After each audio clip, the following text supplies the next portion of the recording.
Nehemiah 5. Social injustice. There was a widespread outcry from the people and their wives against their Jewish countrymen. Some were saying, our sons, and our daughters are numerous. Let us get grain so that we can eat and live. Others were saying, we are mortgaging our fields, vineyards, and homes to get grain during the famine.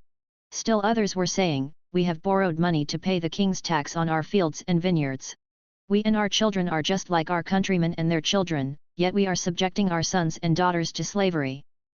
Some of our daughters are already enslaved, but we are powerless because our fields and vineyards belong to others. I became extremely angry when I heard their outcry and these complaints. After seriously considering the matter, I accused the nobles and officials, saying to them, each of you is charging his countrymen interest. So I called a large assembly against them and said, we have done our best to buy back our Jewish countrymen who were sold to foreigners, but now you sell your own countrymen, and we have to buy them back. They remained silent and could not say a word. Then I said, what you are doing isn't right. Shouldn't you walk in the fear of our God and not invite the reproach of our foreign enemies? Even I, as well as my brothers and my servants, have been lending them money and grain. Please, let's stop charging this interest.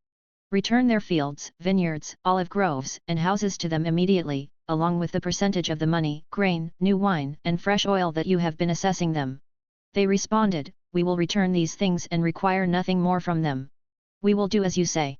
So I summoned the priests and made everyone take an oath to do this. I also shook the folds of my robe and said, may God likewise shake from his house and property everyone who doesn't keep this promise. May he be shaken out and have nothing. The whole assembly said, Amen, and they praised the Lord. Then the people did as they had promised. Good and bad governors. Furthermore, from the day King Artaxerxes appointed me to be their governor in the land of Judah from the 20th year until his 32nd year, 12 years I and my associates never ate from the food allotted to the governor. The governors who preceded me had heavily burdened the people, taking from them food and wine as well as a pound of silver. Their subordinates also oppressed the people, but because of the fear of God, I didn't do this. Instead, I devoted myself to the construction of this wall, and all my subordinates were gathered there for the work. We didn't buy any land.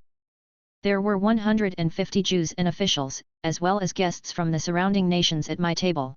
Each day, 1 ox, 6 choice sheep, and some fowl were prepared for me. An abundance of all kinds of wine was provided every 10 days.